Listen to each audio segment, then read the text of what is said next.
இப்போ நான் இன்னைக்கு உங்களுக்கு நம்ம வீட்டு மொட்டை மாடி தோட்டத்துல வளர்ந்த பிரண்டையை நான் பறிச்சுட்டு போய் உங்களுக்கு துவையல் செய்யறது எப்படின்னு காமிக்க போறேங்க. இப்போ பாருங்க, பிரண்டையை நான் எடுத்துக்கிறேன். பாருங்க, இந்த அளவு போதும் ஒரு குடும்பம் சாப்பிட்றதுக்கு. இந்த பிரண்டை துவையல் உங்களுக்கு இன்னைக்கு செய்து காமிக்க போறேன். போலாமா?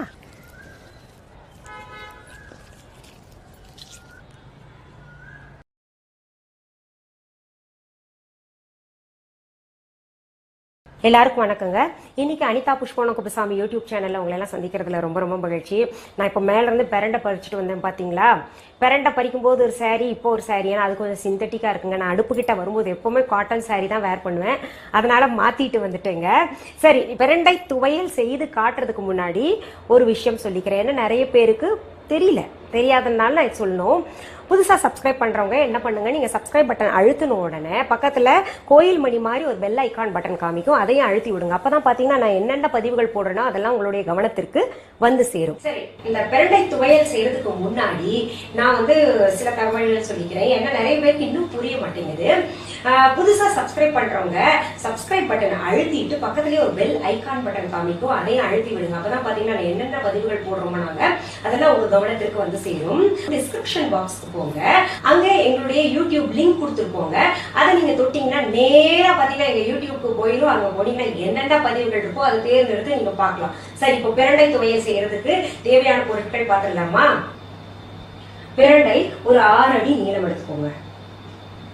பெரிய வெங்காயம் அரிந்தது 1,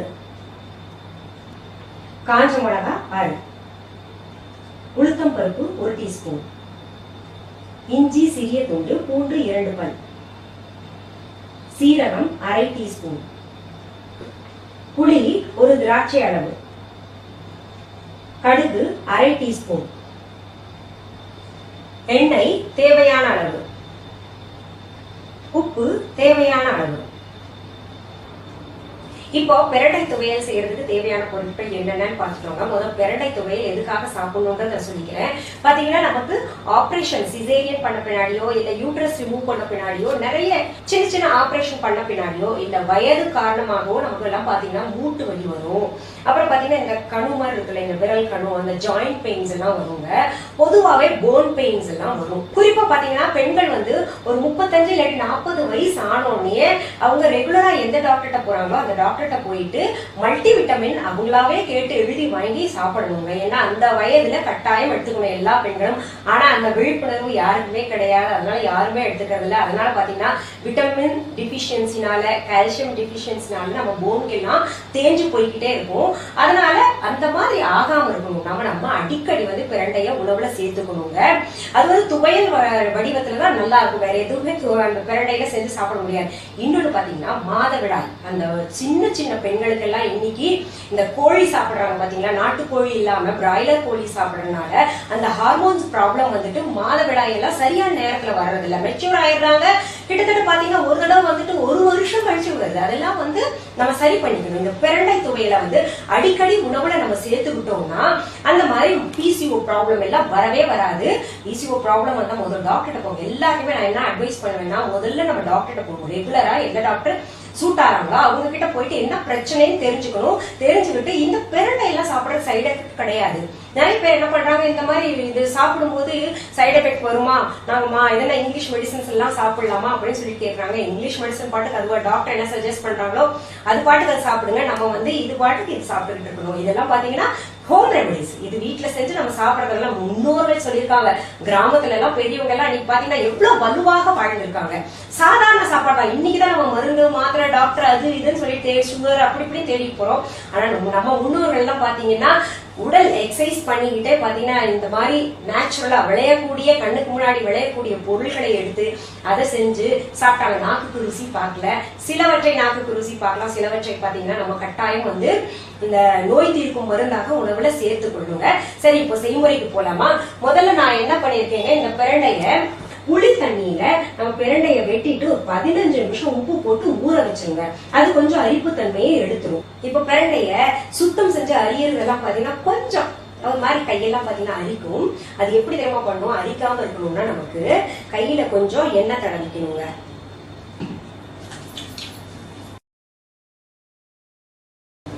ஃபார்ம்ல தான் தடவிக்கணும். நான் ஏற்கனவே அலசி வச்சிருக்கேங்க. ஃப்ரெஷ் பரண்டைன்றனால பார்த்தீங்கன்னா எவ்வளோ எலசா இருக்குமா பாருங்க, ஒரே நாள். இதுவே வந்து நம்ம கொஞ்சம் நாள் பட்டது எடுத்தோம்னா அது என்ன ஆயிடும்னா அந்த தோலெல்லாம் எடுக்கிறது ரொம்ப கஷ்டமா போயிடும். இந்த முருங்காய் இப்படி எடுத்தா இப்படி வரும் உங்க நார், இவ்வளவுதான் எடுக்கணும் நம்ம. இவ்வளவு இவ்வளவுதான்.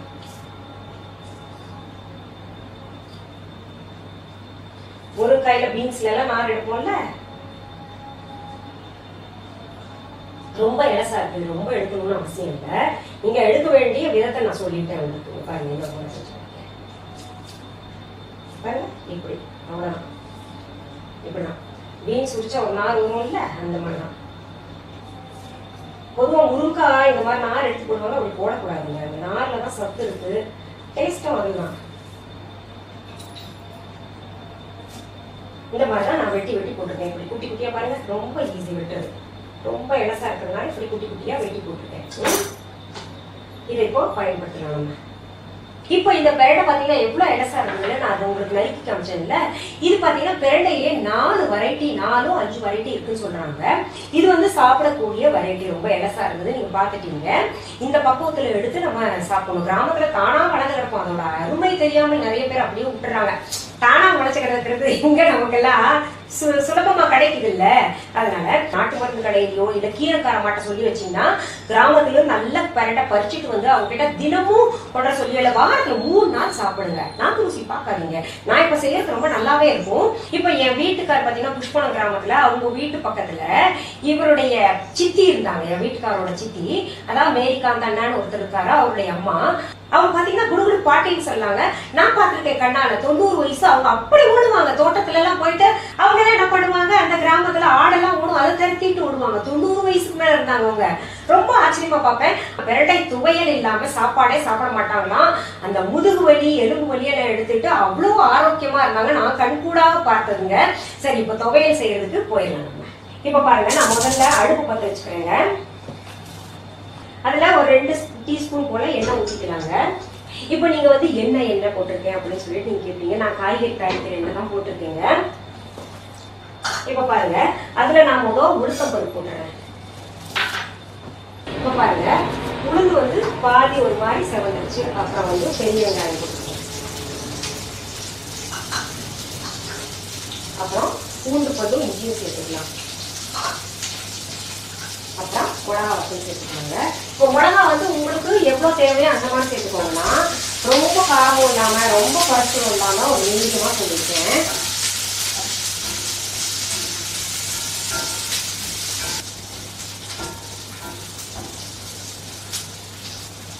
இப்போ பாருங்க, அடுத்தது நான் புளி சேர்க்கிறேங்க. அடுத்தது சீரகத்தை சேர்க்கிறேன். அடுத்தது கடுகு சேர்க்கிறேன். என்னது கடுகு தாளிக்கிறதுலாம் சேர்ப்பாங்க, இதுல போய் சேர்க்கலாமா அப்படின்னு நினைப்பீங்க. எப்பவுமே பாத்தீங்கன்னா இப்ப பாத்தீங்கன்னா கடுகு எது சேர்த்திருக்கேன்னா, கடுகுல ஒரு காரம் இருக்கும். அதே மாதிரிதான் பிரண்டையில இருக்கும். ஒரு பழமொழி சொல்லுவாங்கல்ல, முள்ளாலதான் எடுக்கணும்னு சொல்லி, இந்த கடுகு வந்து அந்த பிரண்டையுடைய அந்த காரத்தை கொஞ்சம் தணிக்கும். அதனால நான் இதை சேர்த்திருக்கேங்க. அடுத்தது நம்ம பிரண்டை சேர்க்க போறோம்.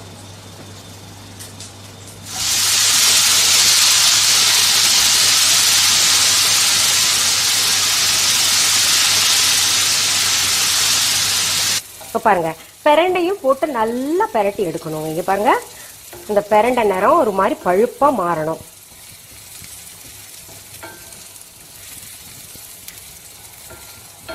இதுல இப்போ உப்பு தேவையான அளவு சேர்த்துக்கலாங்க.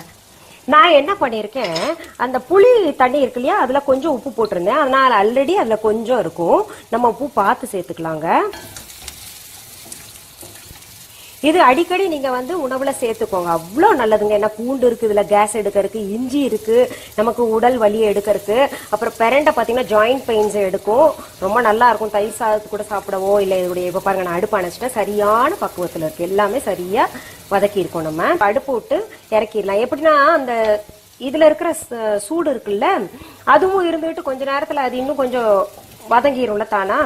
இப்ப பாத்தீங்கன்னா எங்க மாடி தோட்டம் போட்டோம் இல்லையா, அதை பத்தி எனக்கு பதில் சொல்லவே முடியலீங்க. உண்மையாலுமே எல்லாருக்கும் ரொம்ப ரொம்ப பிடிச்சிருக்கு. உங்களுக்கு மட்டும் எப்படிங்க வருது அப்படின்னு சொல்லிட்டு உண்மையா சொல்றேங்க. அந்த மாடி தோட்டத்தை பராமரிப்பவர் யார் என்றால் திரு புஷ்பவனம் குப்புசாமி என் கணவர் தான் பராமரிக்கிறாருங்க. அது ஒரு சிலர் கேட்டிருந்தாங்க, எப்படி அது வந்து ஆரம்பிச்சிங்க, அதுக்கு வயசு என்ன ஆகுது? மாடி தோட்டத்துக்கு கிட்டத்தட்ட வயசு பார்த்தீங்கன்னா 24-25 வயசு ஆயிடுச்சுங்க. எப்படி ஆரம்பிச்சோம்னா, கல்யாணம் ஆன புதுசுல புஷ்பவனத்துக்கு போனோங்க. என் வீட்டுக்கார் வந்து எனக்கு பூ வாங்கணும் அப்படின்னு சொல்லிட்டு கடைக்கு போனாரு. ஏன்னா ஊரே புஷ்பவனம், அந்த ஊர்ல பாத்தீங்கன்னா நிறைய பூ இருக்கும். போனாரு, போயிட்டு அப்படியே கொஞ்சம் முகம் வாடிட்டு வந்தாரு.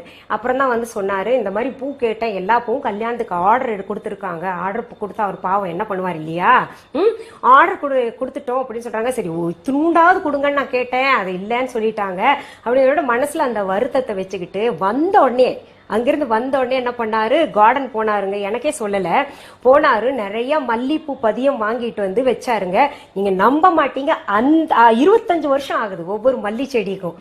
அப்படியே அதுல இருந்தே பதியம் எடுத்து வச்சுங்க. இன்னைக்கு கிட்டத்தட்ட என்கிட்ட மல்லி செடி தொட்டி மட்டும் பாத்தீங்கன்னா உங்களுக்கு கொஞ்சம் தான் காமிச்சேன். அதுக்கு மேல அவருக்கு வந்து தூக்கி எறியிருக்கே மனசு இல்ல.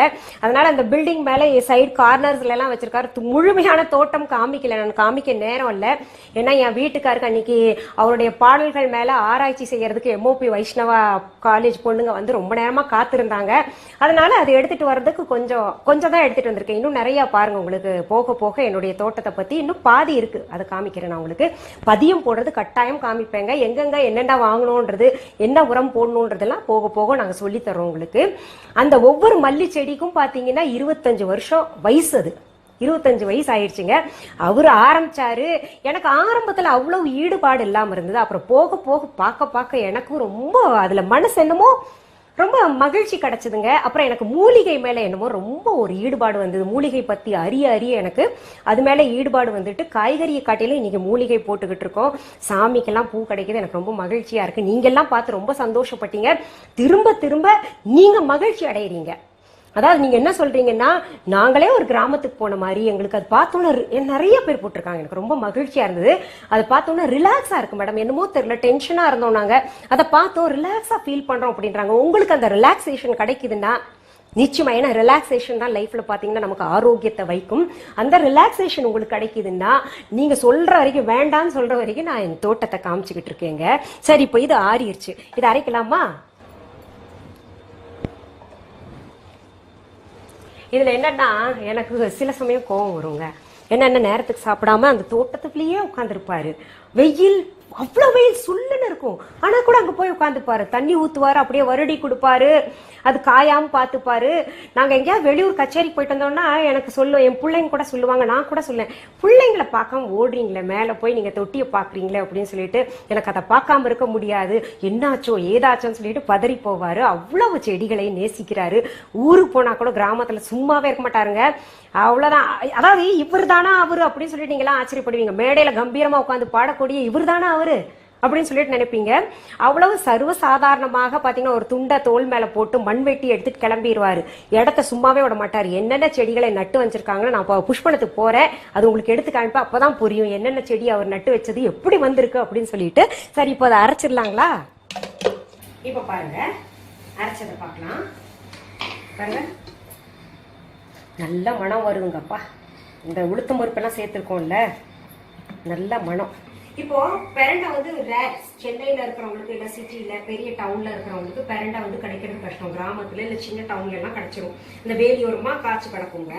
அதுக்கு என்ன பண்ணும், கீரைக்கார மாட்டை கொஞ்சம் சொல்லி வச்சுக்கிட்டு ஒரு கிட்டத்தட்ட ஒரு 4-5 நாளைக்கு சேர்த்து அரைச்சி வச்சுக்கோங்க. கொஞ்சம் அதிகமாவே சேர்த்து அரைச்சி வச்சுக்கோங்க. அது என்னன்னா உங்களுக்கு 3 நாளாவது குறைஞ்சது சாப்பிடுங்க.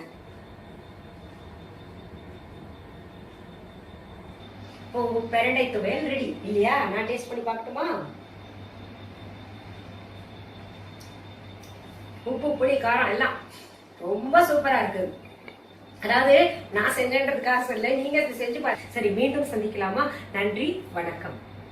அன்பான வாடிக்கையாளர்களே, உங்கள் விஹா ஸ்டோரில் பூஜை பொருட்கள், சிலைகள், ராசிக்கற்கள், வாஸ்து பொருட்கள், விதைகள், பாரம்பரிய அரிசி வகைகள், சிறுதானியங்கள், ஆர்கானிக் பொருட்கள், மூலிகை எண்ணெய், மளிகை பொருட்கள், மரச்செக்கு எண்ணெய், மரப்பொருட்கள், வெள்ளி ஆபரணங்கள், கிஃப்ட் ஆர்டிகல்ஸ், காட்டன் மற்றும் பட்டு புடவைகள், காட்டன் சுடிதார்கள், பட்டு பாவாடை, குழந்தைகளுக்கான விளையாட்டு பொருட்கள், ஹை குவாலிட்டி இமிடேஷன் நகைகள், வீட்டு உபயோக பொருட்கள், ஜூட் பேக்ஸ், ஹேண்ட்மேட் சோப்ஸ், அழகு சாதன பொருட்கள், சிறுதானிய பிஸ்கெட்டுகள், ஹோம் அப்ளையன்சஸ், இன்னும் பற்பல பொருட்கள் விற்பனைக்குள்ளது.